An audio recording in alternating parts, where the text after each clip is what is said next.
Good morning. Thanks for joining me today. It's Jody Fitzgerald here, The Dog's View. I am here to help share what dogs are feeling and needing from us so that we can all live in harmony. I am a licensed family dog mediator and a certified dog obedience trainer instructor who also brings in a lot of experience with nursing, 24 years as a nurse and lots of years as rescue. And I have some foster fails that have put challenges into living with a dog and helped me learn a lot from my own dogs. So I just love coming on here and talking about how to understand dogs better and to really learn what they need because there is a real problem happening. There are just a crazy amount of dog bites every day in Canada. I think I've covered that up here. Over 500 dog bites annually, approximately 42 bites an hour. Those were stats from um, the fall. I have some from the Humane Society of Canada. There's a dog bite every 60 seconds in Canada. That's crazy. There's a lot of dog bites. So these dog behavior problems are increasing for a reason. It's a clear sign that there is a problem, that their needs are not getting met. And if it was an animal, if we compared what's happening with dogs to animals in zoos and animals in captivity like horses, I know some racehorse stories where I witnessed horses that had issues. With rocking, with chewing the wood, and all the animals in the zoo.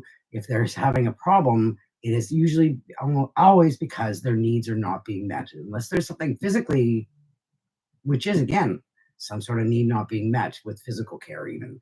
So these behaviors, these bites, these anxiety, separation anxiety issues, the biting.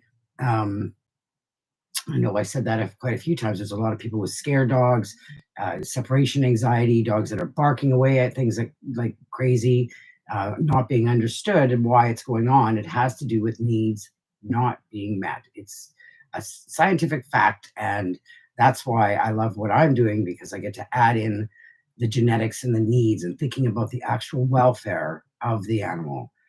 So the FITZ model, which I really believe is what I have been doing, and I've finally found a way that it kind of explains it all in a little bit of a package of what I like to do, how I want to help people, and how I want your dog to be understood, and how you can help your dog thrive in your life. So the FITZ model, because the behavior problems have increased because life has changed. We have different lives. We have more confined lives. We have more confined homes. Dogs are expected to be in smaller spaces. Um, we definitely have such a great focus on obedience that we're not realizing that when a dog is not doing what we want and what we think would be behaving properly, it's because we're not understanding and meeting the needs that they have. When animals in captivity show these behaviors, we have to recognize their needs are not being met.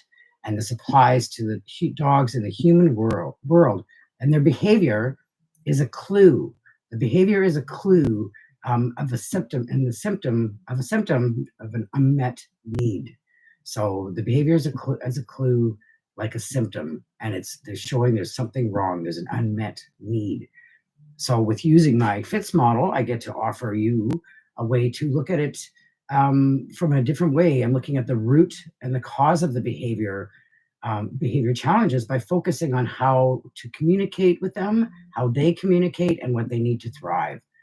So starting with focusing on body language, this is something that I do with every single dog. As soon as I meet, I know I am looking at that dog and learning the body language, because one thing that a dog does not mean something or the same thing all the time. Things are done differently in different contexts and different situations.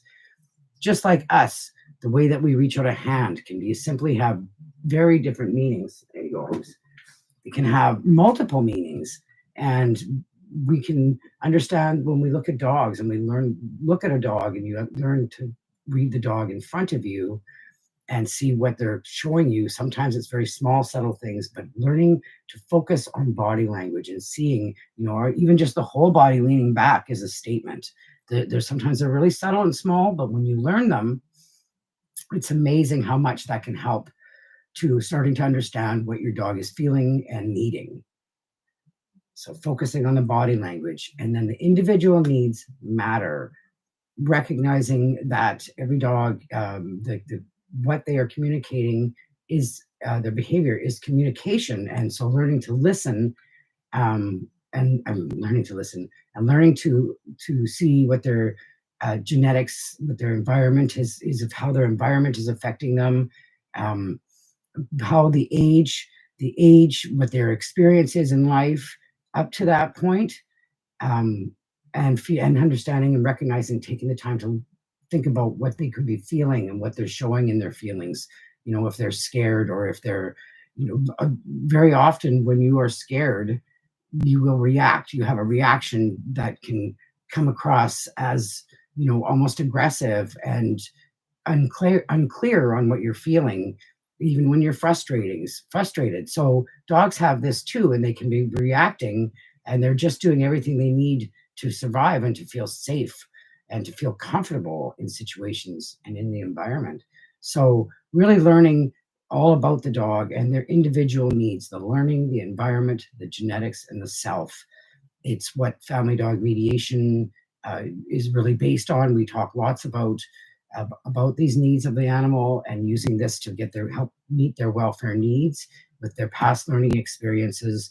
Looking at the genetics of the breed is huge. Look, every dog, the dogs are so different, have such different needs. Some need to super sniff a lot, some need to just chill and guard a territory, and many dogs need a job, and they like to be a working dog by your side, and they want to communicate with you and have a job and know they're doing the right things. So these individual needs are very important. And this involves looking at the whole picture, the environment for the animal and the experiences. It's just looking at the whole picture, not just the symptom. You got to take a look at what's going on more, and trusting. So the focus on body language, the FITZ model, right? Focus on body language, individual need matters, and then we get to trust through communication.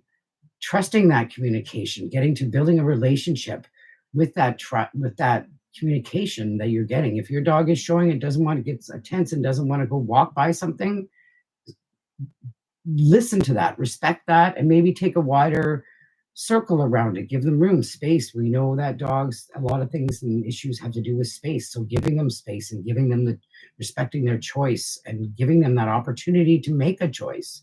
It's just huge. Communication is much rather than just obedience. We want to lead to long-term behavior changes. And when you learn how to communicate and build a relationship with trust, it makes a huge difference and can just bring you closer than anything. And the last part of my FITZ model is the zone of comfort.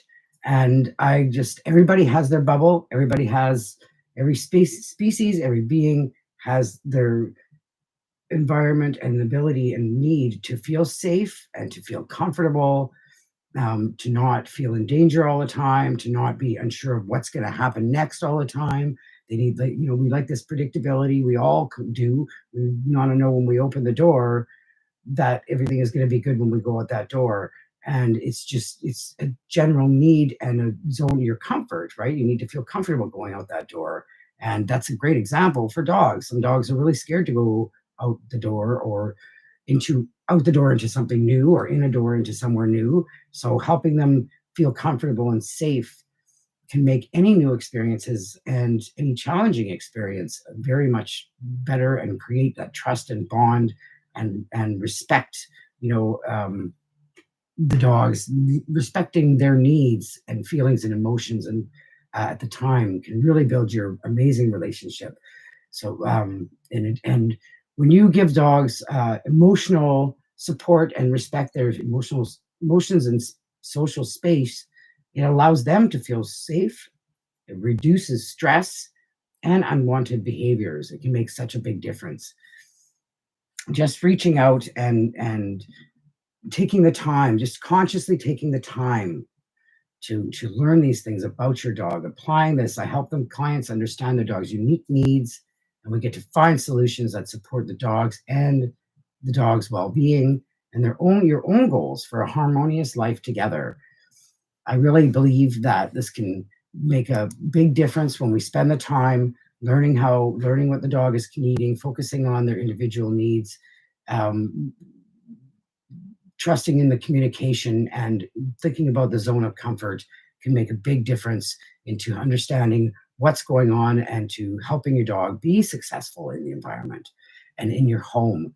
Um, it's my dogs are proof that I have spent tons and tons of time working on these things with them. With what Hogan is really reactive to the environment. We've spent there's hours and time, so much time over the last years, and some dogs come with so much trauma that it doesn't happen right away, that you have to keep on working at it, or or it's a continual kind of maintenance. It does get better, but you have to be willing to work with the dog and see what their needs are. And it is very much pleasing and satisfying when you can create that relationship and you can create a happy animal and provide their needs, satisfy their needs and their desires. It's I can't say enough about how taking a walk on this side, taking a look at the dog, looking at their what's going on and what they really need and their welfare can make a huge difference in understanding and helping your dog be successful in your home. I'm putting my link here for please don't hesitate to book a call. Thank you for watching. I see some people watching. I want to see if there's anything else I want to mention here. Helping dogs thrive through trust, understanding, and welfare-focused solutions is the answer. There's some really fun ways to do things for dogs to help them meet their needs be met. Um, one of the best things that I do for many people is the sniff, using their nose. So many dogs have an amazing sense of smell, and when you add different scent exercises and games into their life, it gives you opportunities to decrease their stress. It gives opportunities for them to forget about what's going on around them and just kind of focus on something good for a bit. Lots of great positive reinforcement and learning their body language, their calming signals. When they getting into the environment with them, taking a dog for a walk, and when they're sniffing, I love the sniffing stuff on walks right now. It's spring. Did a video the other day that's just fantastic. I was talking about how just the scent, just what the smells are happening right now out there in our melting snow, and how dogs love it and how good it is for them to get those opportunities. And most dogs do love being able to smell. So taking them for a walk and giving them a long line and letting them safely, or even somewhere off leash safe, letting them smell. And when you get into that with them and you're like, oh, what's in there? When you get into what they're seeing, or what do you hear? What do you smell? That must be awesome. Good job, right? They just love it. And that's real communication. And when you get excited about something a dog is doing, and they look at you and they understand, they like, hey, my human sees it too or hears it too. I've seen dogs like just perk and smile and be happy and go back to it and then look at you again. They love that communication and that connection. And it's really such a great experience to connect with dogs and to help people connect with their dogs. So I really appreciate you watching. I'm very happy to have a few people watching here today live, and please share with anybody you know who is struggling with their dog, because there are solutions, from puppies to older dogs and everything in between, the troubled teens, um, traumatized dogs. There is solutions to help. Sometimes it takes time, and sometimes it's actually not that difficult, and there's some simple, fun ways to help. So don't be afraid to reach out or share my information. Jody Fitzgerald, I am here to help dogs be successful and help your dog stay in your home. Our rescues are full. We don't need any more dogs having to be surrendered because the dog is, in their terrible teens and causing all this trouble, or very terrified of everything. Like, please, if you have a scared dog, please reach out. I don't think anybody likes living in fear, If you have a dog reacting and barking at everything, that's another form of fear and unsureness. Please reach out, get some help. Please get some help. Your dog is not happy and doesn't need to live that way. And you don't need to suffer with the confusion and frustration and guilt that comes along with feeling that way. And you want to prevent anything bad from happening. So please reach out for help. Your dog is waiting. Thanks for watching. Have a great day. And don't forget to subscribe to my channel. Please subscribe to my YouTube channel. Follow me and support my efforts to help dogs be successful in life.